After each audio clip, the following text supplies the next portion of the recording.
happen. We'll get to the truth one way or another.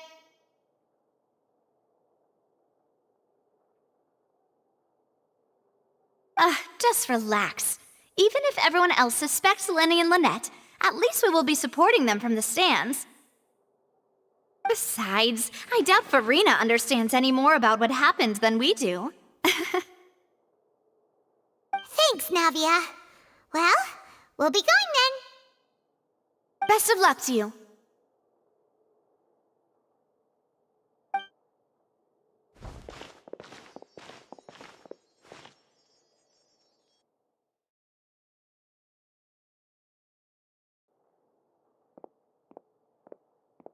Ah, finally, you're back. Well, how did your investigation go? To be honest, you might be disappointed.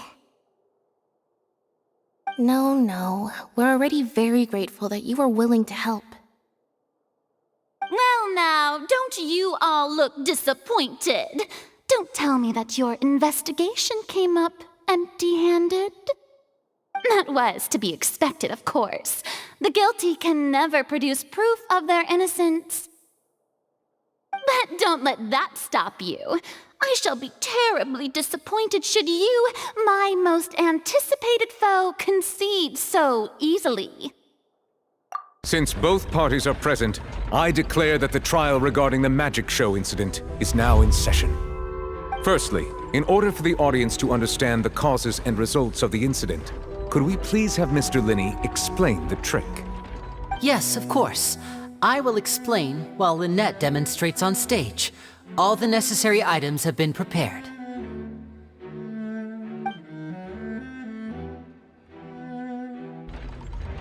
Thank you, Mr. Lyney. In that case, I take your statement to be that you ran to and remained hidden within the magic box in the audience stands once the trick began, and thus could not have committed the crime. Is this correct? Yes, that's correct, Your Honor. In that case, I call upon the prosecution.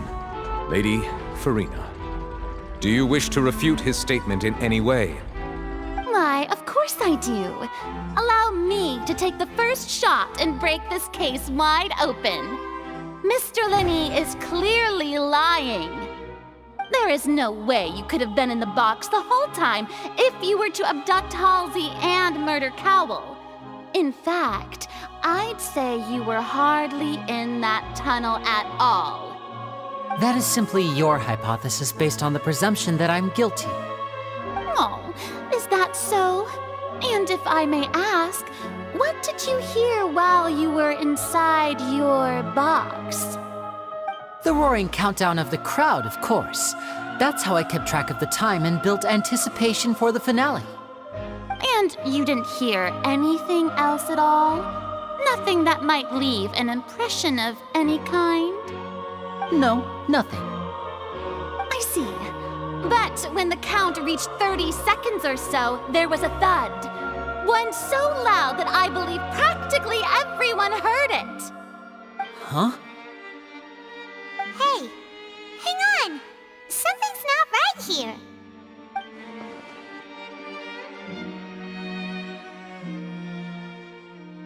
Yeah, I'm sure he could have heard a noise that loud from inside the box. I was right by the box and I definitely heard the thud. Look at those scales. Could those mean... Well then, ladies and gentlemen, allow me to use the words of the magician himself. You never know what can happen in the blink of an eye. Indeed, it seems his alibi can also collapse in the blink of an eye. Of course, I have armed myself to do far more than smash your alibi. Confidence cannot go unfounded, and my foundations are rock solid. Tell me, aren't you and Lynette actually from the House of the Hearth? The House of the Hearth?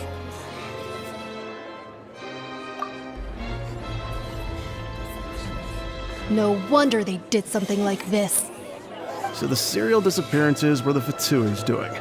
Now it all makes sense. I've got a feeling that what happened on stage probably wasn't just an accident. That's irrelevant. Our identities have nothing to do with what happened. Indeed. Then perhaps you could tell us everything that happened during that 1 minute. Your first priority is to prove yourself innocent after all. I'm sure there is little that needs to be kept secret now.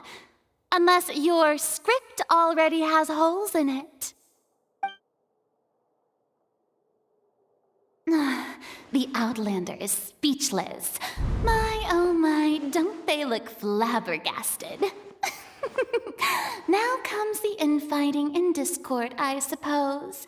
This was almost too easy. Good thing I made all those preparations. Seems the all-nighter I pulled last night is really paying off. Hey, Lyney, why didn't you tell us this before?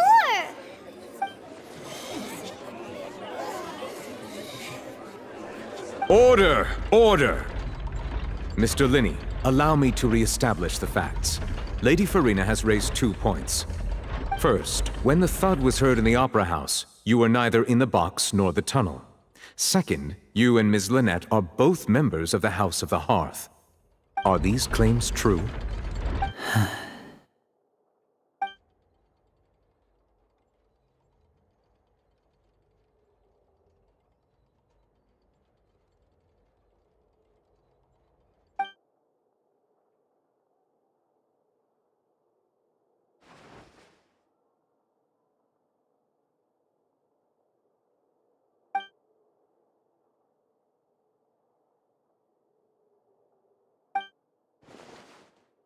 Please answer my question, Mr. Lyney. I'm sorry. Yes, they're true, Your Honor.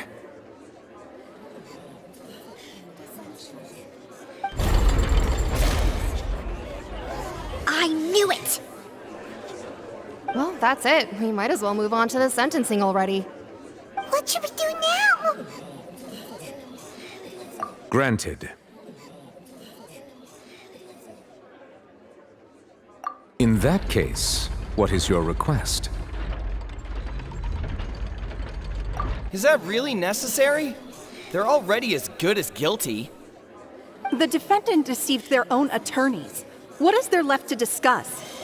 Order! Order, I say! Your request is reasonable, and we shall adjourn. This trial will reconvene in 1 hour. So you would stick to Mr. Lyney's defense even after knowing what you do now? You certainly have more professionalism than I thought. In that case, my dear audience, let's allow the joy of victory to steep for a little while longer.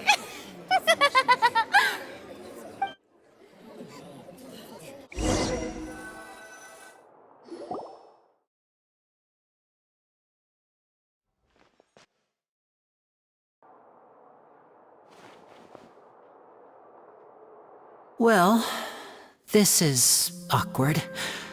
I didn't think the Hydro Archon would dig all that up. I'm sorry, Traveler and Paimon. Yeah, sorry. Paimon doesn't know where to start. We trusted you two. We based our entire reasoning on the assumption that you weren't bad guys. Not to set the wrong tone or anything, but Paimon's really mad! I'm very sorry. I know you're angry, and reasonably so, but please, let me explain. I know you've clashed with the Vitui several times before. I wouldn't be surprised if just hearing the word is enough to make you upset. But our organization is very, very large, and the Harbingers have very different personalities and goals. Right now, we want to save people. As many as we can. That's right. I'm sure we're on the same page when it comes to this nation and the disaster that its people might face. I knew if it weren't for our respective identities, we could become good friends. That's why I didn't wish to flat out lie to you, but chose to hide some details instead. The truth is very important, but being completely transparent about everything would see us spending more effort than we need to. Right. So, you be the judge. Heck, if I were you, I fear that I'd even struggle to trust me at this point. You met a Fatus who works as a magician, a trickster by trade. All by coincidence, too. But still, I'm asking you to trust me. I am no criminal. At least, not in this case. Sorry. Please forgive us. Well, you both say that, but...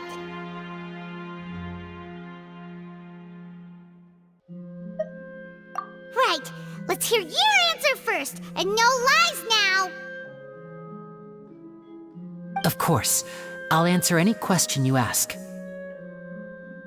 We've been trying to find out how the Oratrice operates. We want to know why it has a consciousness. Why can it deliver sentences accurately? During our investigations, we learned that the machine's core is beneath it. From that moment on, Lynette and I have been designing this box swap trick, with the objective of getting close to the core. Is that why you needed a whole minute? That's right. In truth, the audience would take about 75 seconds to count down from 60, while I would only need 15 to get to the opposite box. So, after jumping into the tunnel, I accessed the Opera House basement via the vent, and went to investigate the room in which the core is stored. That air vent was created during the construction of the tunnel specifically to execute this step. Well, nothing. As soon as I reached that room and was about to investigate, I heard someone's voice. Which should have been impossible, of course. I was quite certain that I was the only one in the room. That voice seemed to recognize me and tried to speak to me. I chose to err on the side of caution and retreated the way I came. On the way back, I saw the broken vase and the clothes on the ground, but the countdown was almost finished, so there wasn't time to give it any thought. After that, the homicide occurred just as you saw. Well, that explains why you didn't hear the thud. Because of that prophecy I told you about, of course. We must know all we can about this nation's secrets in order to deal with that prophesized crisis. That's the only way we can save everyone. So, there you have it. The whole truth. I swear, I didn't hide anything from you this time. It was never my wish to proceed under this cloud of mistrust either. But like I said earlier, you can be the judge. If you want to leave because you don't trust the Fatui, there's nothing I can do to stop you. Well, Traveler, you decide. Paimon will follow your lead however you choose.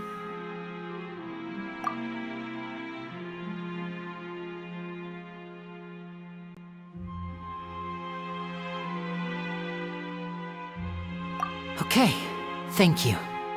Thanks for giving us a chance. The current problem is that the scales are tipped pretty badly against you two. If we want to refute the Hydro Archon's accusations, we're gonna need a seriously watertight defense. Huh? Oh, Paimon thinks she gets what you mean.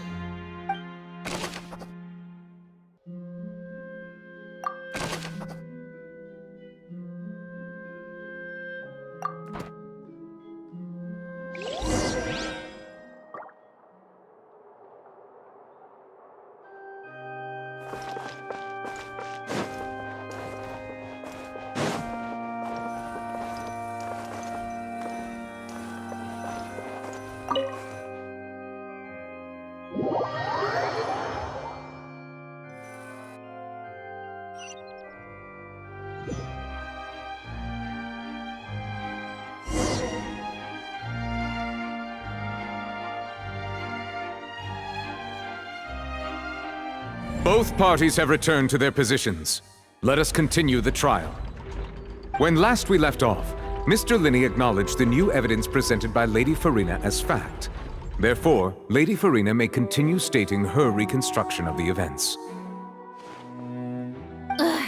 That took long enough. Now then, if everyone would lend me their attention. At this stage, let's revisit that scene from Lyney's perspective.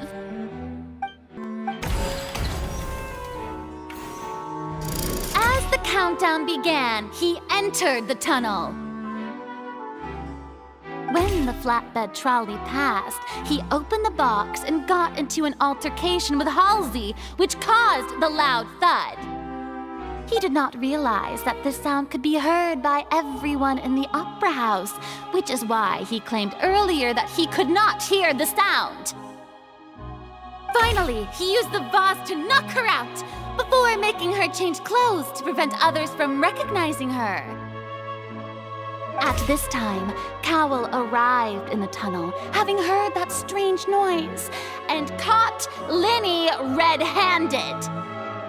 So Lyney proceeded to knock him out too before stuffing him into that box. Afterward, Lyney passed the unconscious Halsey to his accomplice through the magic box in the audience stands, before operating the devices such that Cowell's death would be ruled an accident.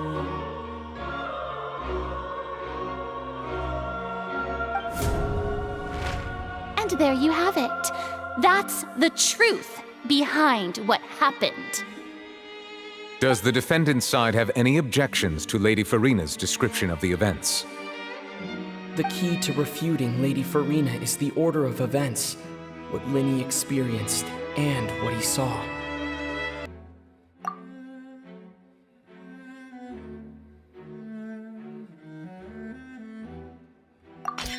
According to Lyney, he left via the vent after entering the tunnel. He couldn't have had that altercation with Halsey. Lyney went to the room that contains the Oratrice's core. This is the actual truth.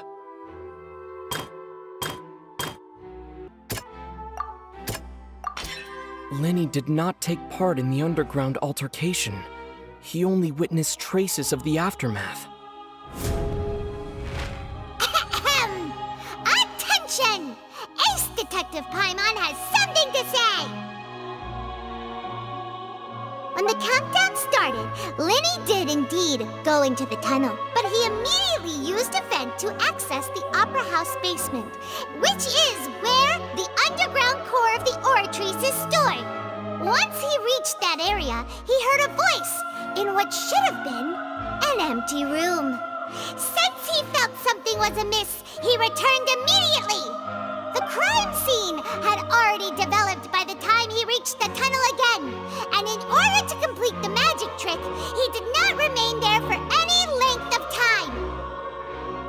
Finally, he reached the surface, and that was when the accident happened from his point of view. Therefore, he's innocent!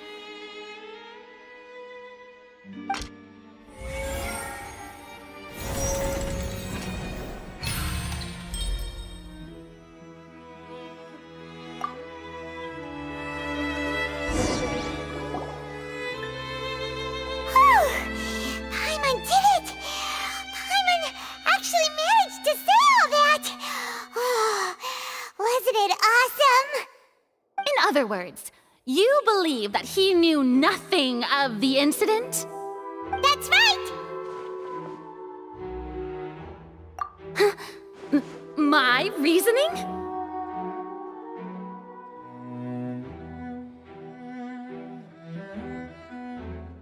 If that's the case, then if Cowell hadn't entered the tunnel, who was the entire setup meant to kill?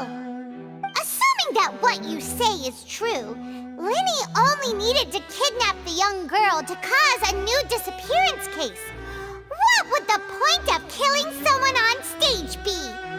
Oh, they have a point.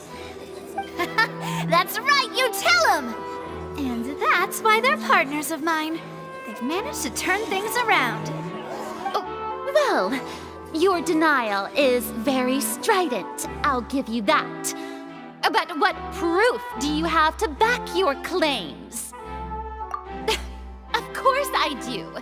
If he had been in the magic box the whole time, how could he have not heard that sound?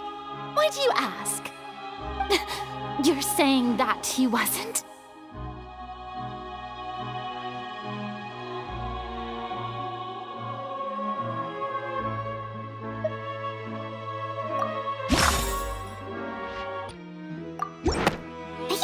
don't need to give this more thought. Paimon thinks there's something off here.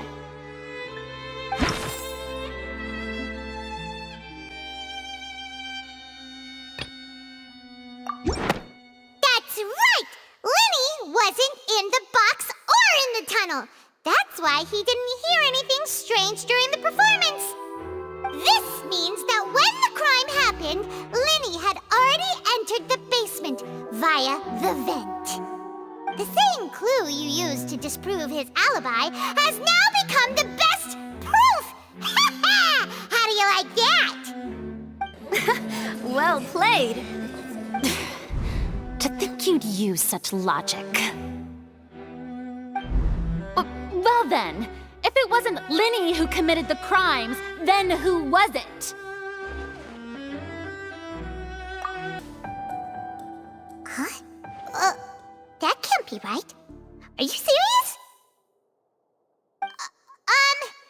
The killer was, in fact, Cowl, the deceased! Oh, is that so? How interesting! Let's hear your reasoning then. What I must do next is recreate the truth. What Cowl did, and how he went from would-be perpetrator to victim.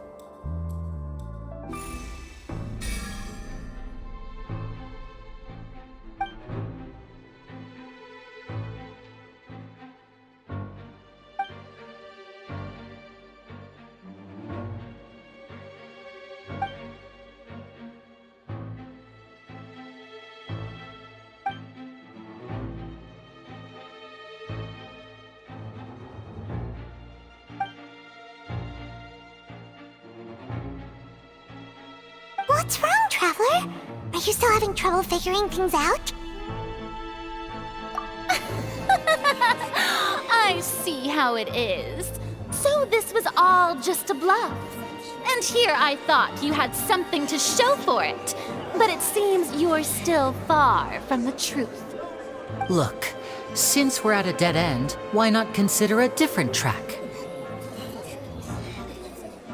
Just like the trick as it transpired, the end result must have been utterly different from the magician's initial design. If only we knew how Halsey disappeared. Well, that would be nice, but the tunnel only has 3 exits, and none of them seem very likely. And it's not like this is a magic trick where you can just make a real live person disappear. You know, like you did from that water tank, Lynette.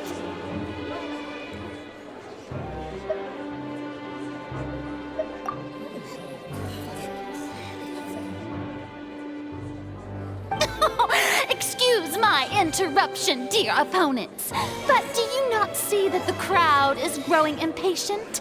There is no greater sin in this opera house than an awkward delay in the performance.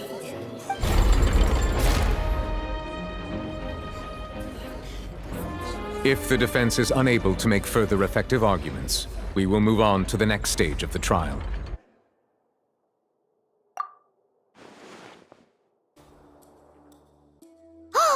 Paimon gets it!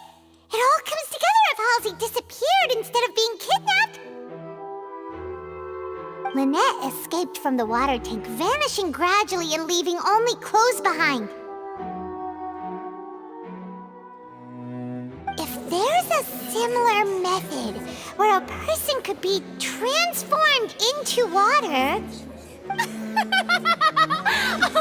Just a moment, please. I do hope you know how preposterous you sound at the moment. How could a person ever be transformed into water? This is reality we're talking about here, not some magic trick. Must we really? I should think that of anyone. Your friend Lyney already knows this truth very well. Magic tricks are ultimately just illusions and misdirection. But Halsey's disappearance is very real. We're talking about 2 completely different things. Even so, I trust the Traveler's judgment. The truth must be out there somewhere. Perhaps some new line of reasoning may open if we try to gather all the focal points that don't make sense. Since Cal was the deceased, we haven't placed much attention on him. But given that we aren't making much progress with the case, it wouldn't hurt to have a look at his belongings, would it? People really do come up with all sorts of harebrained schemes when at the end of their rope. The way I see it, your suggestion that we broaden the scope of our investigation is nothing but a tactic for stalling the trial. Nevertheless, I believe that this is a reasonable request on the part of an attorney. Since the trial does indeed appear to be at an impasse, I believe that additional evidence may help us make more progress. Guards, please step into the lounge and examine the personal effects of the deceased Cowell.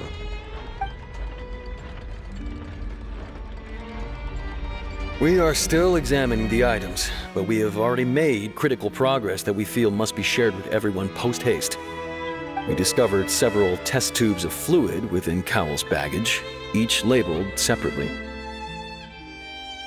The notebook in his backpack claims that these fluids are water from the primordial sea. The primordial sea? The note's contents also indicate that Cowell belonged to an organization that sells illegal drugs and that he had an accomplice. The notebook has many entries concerning safe usage of these fluids, in which the keyword dissolve appears many times. One of these tubes was labeled Opera Epiclese, along with yesterday's date. It is empty. The notes also state that these dissolution properties work exclusively on people from Fontaine. It's likely that Halsey was chosen as some sort of test subject. As such, we believe that the defense's hypothesis is, in fact, supported by sufficient evidence. You gotta be kidding! People dissolving into water? Could something so ridiculous actually be true? Wait a moment. This reminds me of a certain prophecy, but it's just a coincidence, isn't it? Huh. If people can become water, does that mean that the water tank's real use was as a means to hide water stains? And if Cowell was targeting that girl... Wait just a minute. Could that mean... You two, with me, quick! Demoiselle, wait! What about your partners? Let's go. Just trust me. Order! Order! It is undeniable that further examination of the deceased's personal effects has yielded some surprising results, but we cannot yet verify the veracity of these clues. Still, let us assume that these clues are indeed authentic, albeit with the understanding that Ms. Halsey has yet to be found. Guards, please continue examining the items along these lines. Mr. Lyney, it appears your hypothesis is supported by the evidence, so please continue speaking. Of course. Thank you, Your Honor. If we uphold this hypothesis, I believe that many of this case's seemingly unrelated clues can be connected together. Right! Like the metal hook! That one didn't make sense at all. Let's think about this. Cowell's methods must have something to do with that water from the primordial sea.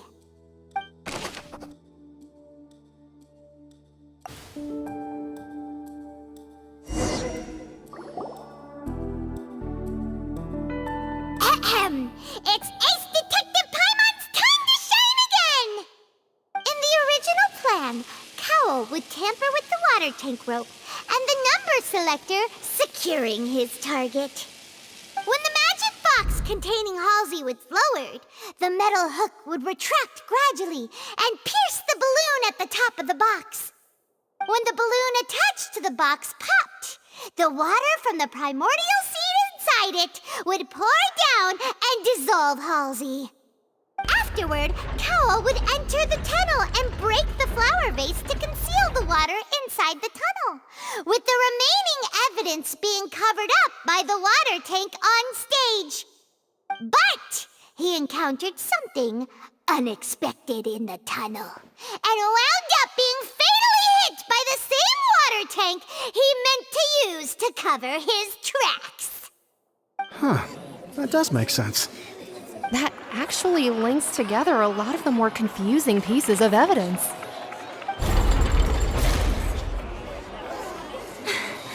Oh dear, what do I do? Even I think they sound convincing now. Have I falsely accused an innocent person? What a humiliation. Now, it seems like the only point of contention remaining is the exact circumstances that led to Cal's death. His notes mentioned he had an accomplice who could be related to the situation.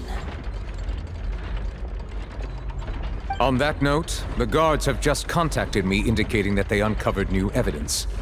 I shall now invite him on stage to share it with us. Thank you, Your Honor. We were just inspecting the luggage of the other people involved in this case. And we found an identical sample of the water from the primordial sea among Lyney's personal effects. What? That can't be. Oh, I see. Well, how wonderfully comedic to have your own counterattack only to come back and wound you. Does this not clear all doubt? My dear citizens, my loyal audience, allow me to present my reasoning and bring this performance to a swift close.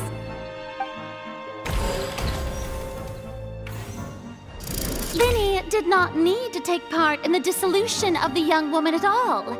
Indeed, he did leave the scene via the vent. Having made modifications to the props beforehand, his accomplice Cowl then caused Halsey to vanish using the water from the primordial sea. But upon his return, in cruel avarice, Lyney desired sole credit and prepared to do away with his partner in crime. Ultimately, he knocked Cowl out, and the tool meant to cover the crime up also became a murder weapon.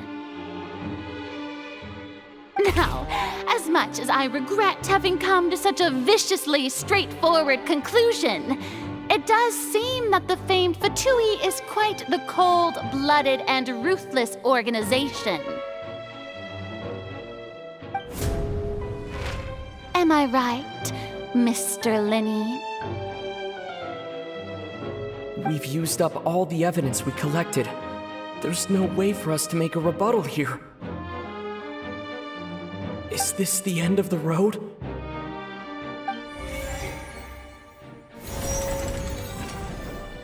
Oh no! Paimon can't think of anything either. It doesn't look like there's any way around this. Seems using the water as new evidence was too good a move. Why did this have to happen now? I think we've all seen enough now, and we have ample witnesses to my flawless reasoning. I believe this is indeed the finale. Now then, my good, noble Chief Justice, should we not, in your view, Excuse me, everyone, but I must interject. Miss, I must ask you not to shout and to respect the ongoing legal proceedings. Oh, come on. Don't be hasty. I have a good reason for interrupting, you know. Now, would anyone here like to take a little break from all this debate and see a little magic? I'll show you an amazing trick. One that can bring a young woman who has disappeared back in the flesh, right before your very eyes. Please, do the honors, Mr. Lyney, if you would be so kind. What in the world is she saying? No offense, miss, but miracles like that are beyond my scope as a magician.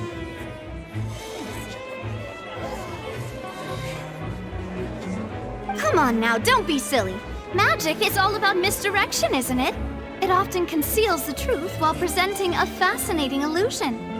But once everyone believes the illusion, can't magic reveal the truth to them once again? And wouldn't such a trick be the most marvelous finale to today's performance? Come on, Lyney and Lynette, give it another go. Don't worry. Spina di Rasula has made the necessary arrangements on your behalf. But, as the magic makers and stars of the show, I think I should leave the final performance to you. I understand.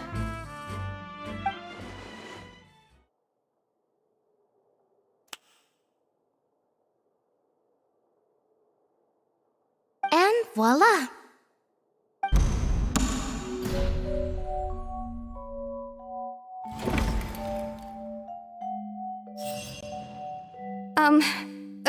Sorry for the interruption. Wait, isn't that Halsey? So the whole thing about people dissolving wasn't true after all? To be clear, I'm only here because this person told me that if I testified, the merit of doing so would lessen my sentence. I was hiding outside this room listening to the proceedings because I was afraid that I would be the one put on trial. I was just feeling happy that no one had noticed me, and then before I knew it, she caught me. That'll teach you to underestimate us three. Where should I begin? I'm sorry. I'm the one who killed Cowl. I admit it. What? Why? Firstly, my name isn't Halsey. It's Lillian, and I'm originally from Mondstadt. I heard that Lyney's show was gonna be a real thriller, but I missed the chance to buy a ticket, so I stole one. That's how I make a living. I steal stuff here and there, and I'd never been caught before. But I was noticed at the harbor a few days ago, and I barely got away. Lyney was the one who caught me in the act. Hey, no wonder you look familiar. So you were the thief! Lyney even mentioned that you were pretty skilled. Well, and I thought that would have been the end of it, but then the number selector chose me. He even mentioned the Fortress of Meripede. That's a prison, isn't it? So you can imagine how shocked I was. I thought he was on to me for sure. So I played along with the show while looking for an opening to flee, but then I got water poured on me for no reason, and then someone jumped into the tunnel to nab me. I wasn't going to take that lying down, so I knocked him out and stuffed him into the box. There was nowhere to run from there, though, so I had to change my clothes and hide in a box containing performance costumes.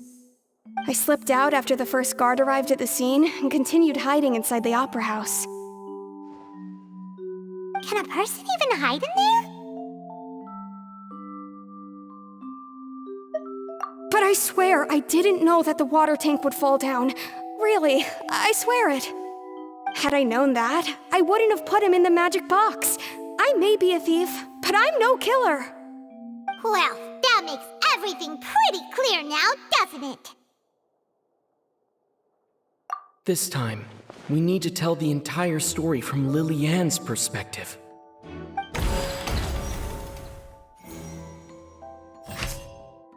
The flower vase was not broken to cover anything up, but was smashed during the struggle between Lily-Ann and Cowl. Lily-Ann was afraid that she would be recognized if she left, so she changed clothes and hid, biding her time. Just what one might expect of an experienced thief. The strange sound wasn't from a fight. It was Lily-Ann's attempt to break out when she was frightened. And it's Ace Detective Paimon time! Having been selected out of the blue, Lily-Ann panicked. Her panic only intensified after she entered the tunnel and had water poured on her head. So she kicked the door open, producing the thud we all heard. Hearing the commotion, Cowl leapt into the tunnel, only to discover that Lily-Ann had not dissolved. He did not know that Lily-Ann was not from Fontaine, but was a thief who made her way in by stealing a ticket. Mistakenly believing that the water from the primordial sea needed time to take effect, he tried to force Lily-Ann back into the box. The two broke the flower vase during the struggle, but Lily-Ann came out on top, knocking Cowl out and putting him in the box.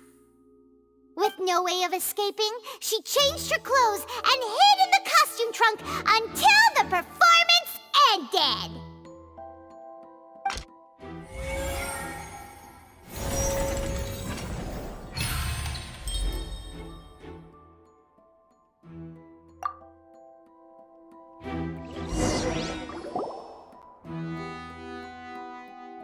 She knew that she would have to go through guard inspection if she tried to leave afterward. So, she has been trapped in the Opera House these last 2 days. She had already become desperately hungry by the time we were chatting over macarons. So, she swiped 2 of them right under our noses. Talk about a sneaky thief. At this point, all the events that happened in the tunnel have now come to light. Ah, so that's the whole story. Bravo! Bravo! Now then, Lady Farina, do you wish to speak against the defense's statements? Please answer the question, Lady Farina. Also, if I may add, the trial has not yet ended. As such, I request that the prosecution not leave the room before the proceedings have concluded. What, are you reading my mind now? No, I have no further arguments. I admit defeat. But really, could you at least have left me with some dignity? Wow, look at that! She's like a deflated balloon now. If there are no objections, then as the Chief Justice of Fontaine, I shall once again repeat the full sequence of events. The actual perpetrator of the serial disappearances, Cowell, selected his next victim from the audience reservation list. With some modifications to the selector, he could ensure that the pre-selected young woman would be chosen.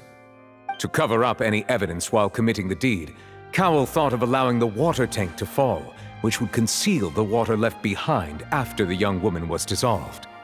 He also tampered with the rope suspending the water tank, using the fireworks at the end of the performance to cause the tank to drop and hide the watermarks. He poured the water from the primordial sea into a balloon during the preparation of the magic box and stuck it to the box's lid. Finally, he passed the prepared hook on a rope through the gap in the magic box's door when bringing the young woman to said box. When the magic trick officially began, the box containing the woman was lowered into the tunnel, tightening the hook rope and bursting the balloon containing the water. If all had gone to plan, the young woman would be dissolved at this time. However, Lillian was not from Fontaine and thus fled the box with a loud noise. Realizing that there was trouble, Cowell entered the tunnel and met Lillian. Thinking that the waters had not yet taken effect, he decided to proceed. However, his opponent was more capable than he thought, and he was overcome, knocked unconscious, and placed into the magic box, and thus became his own final victim. Lillian, according to her own statements, then changed clothes and hid until the performance ended, before hiding in other parts of the opera house. As for Lyney, he was in the underground structures within the opera house, and was thus ignorant of these happenings. From this reconstruction of events, we can conclude that Lyney, the accused, is in fact innocent. Hooray, Lyney and Lynette! Amazing! While there is much in Lyney and Lillian's conduct that should still be investigated separately, this case, at least, can be handed over to the Oratrice to make the final decision.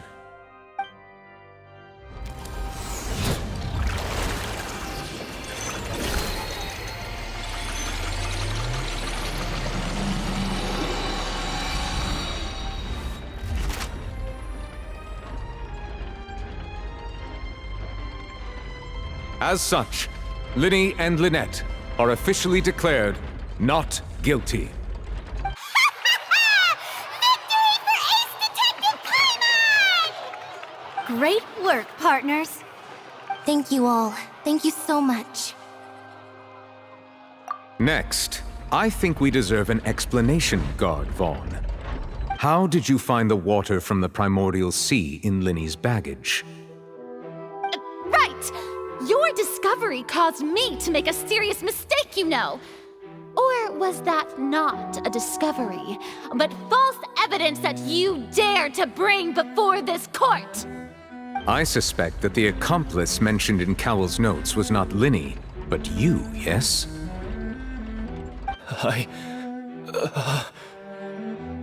I'm sure you know what you must do to lessen your sentence. Speak quickly! Unless you want to earn yourself a one-way ticket to Coupon Town. I was just following orders.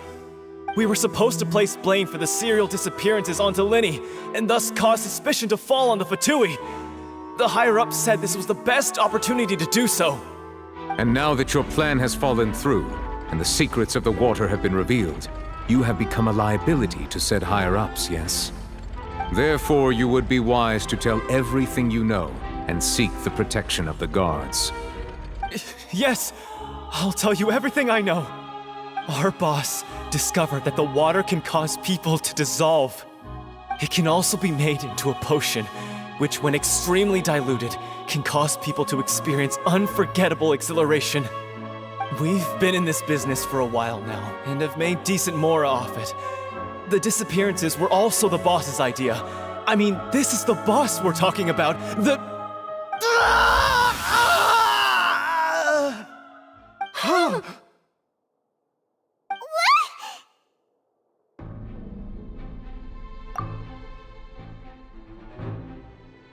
And now he can no longer talk.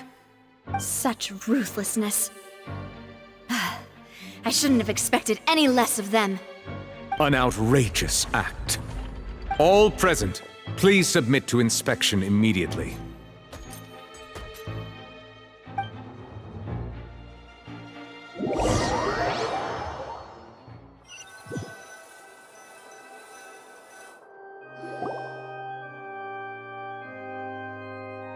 So, we're just going back now?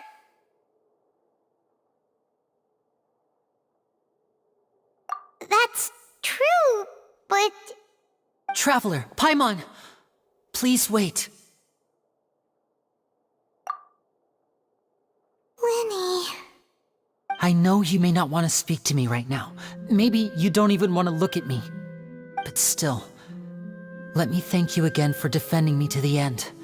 Even after you learned that I'm a member of the Fatui.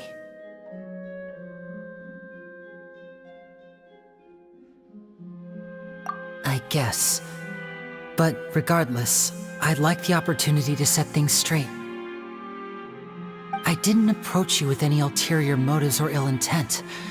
I've spoken to you as myself, just plain Lyney this entire time. As for why I'm a Fatus, it's because the goals of the House of the Hearth align with those of an orphan like me. That's all. That was how Father, who you might know as the Knave, approached recruiting us back then too. The Knave? The one who controls the House of the Hearth? She's your father? That's right. And since we're here, I was wondering, would you mind hearing a story? It's about my past.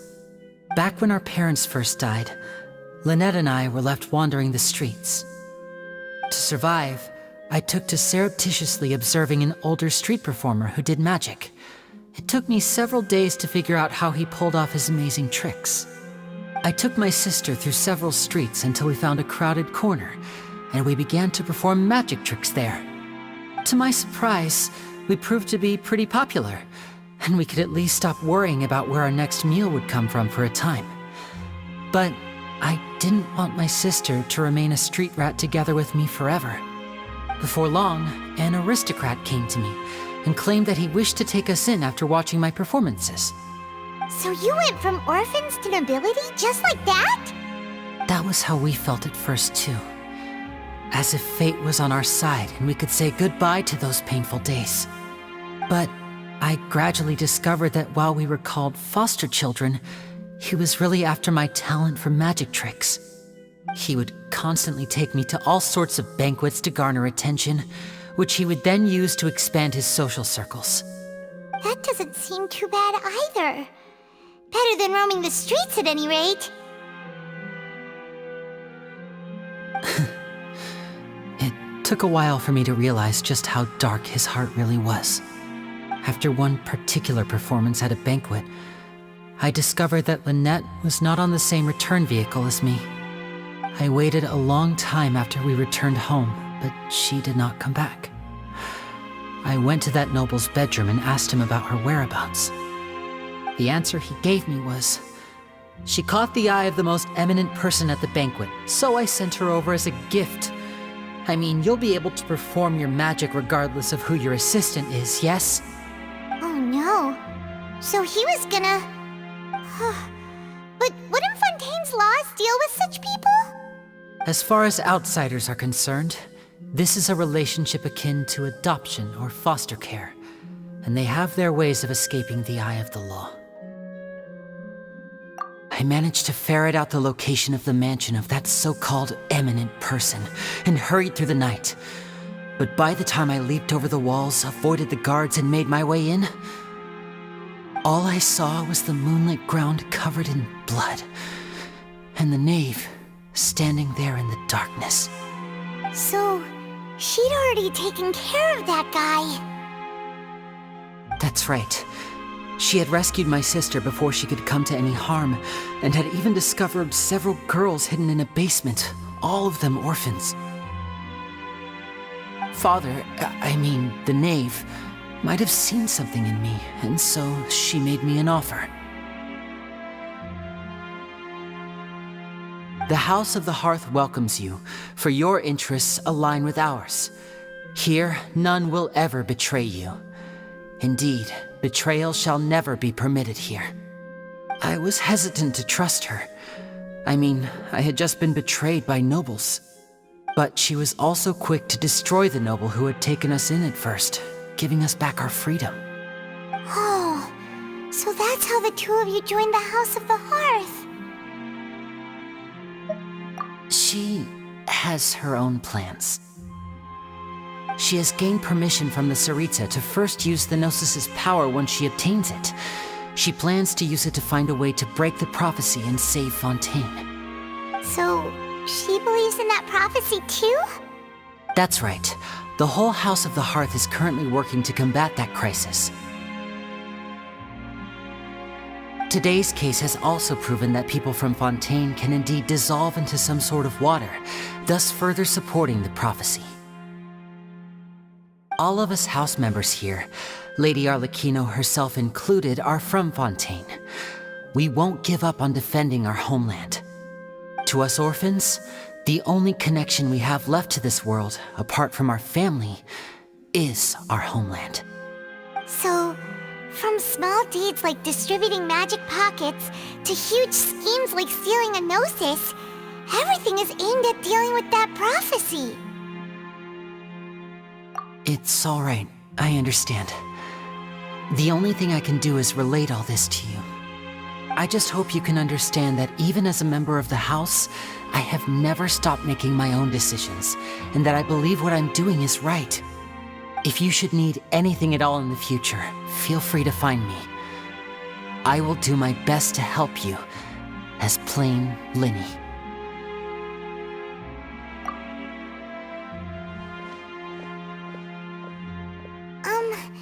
Bye, Lyney!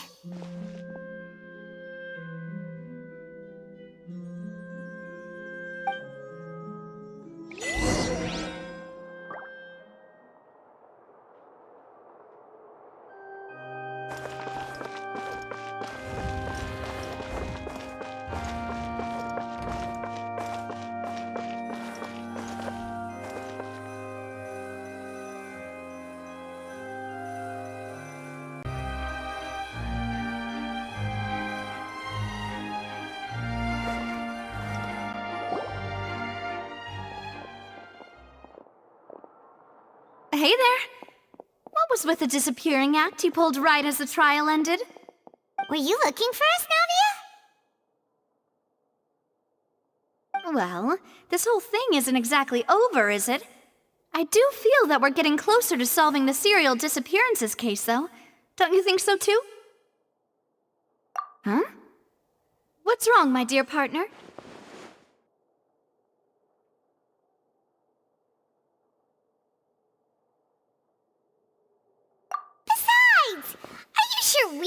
forensic crack a case that's been cold for decades now? And given that there's new evidence from the trial, there should be a trail of breadcrumbs for the Hydro Archon's people to follow now, right? Ah. I see. Well, I won't lie. I'm a little shocked to hear that from you. But I suppose you are just travelers who have only arrived in Fontaine after all. Sorry. I might have been too presumptuous. Don't say that, Navia. Ah, and we were having so much fun investigating with you, too. It was like having new waters flowing into a stagnant mire, causing new hope to spring forth, and the reflection in the murk to become clearer. Sorry about that. I'm a bit prone to nostalgia. Don't mind me. Wait, shall we have a farewell meal? You know, to commemorate our time as partners? Huh? Do we really need to get that formal? Well, guess you really did treat us as partners, huh? Well, I'd just like to have a proper ending to every important memory. That way there are no regrets later. Anyway, it would just be a meal, so it shouldn't take up too much of your time. You don't have to twist Paimon's arm. If Boss Navia's treating, count Paimon in! Oh, wonderful. In that case, why don't we return to the court of Fontaine and head to the Hotel de Boer? I believe we'll make it just in time for dinner.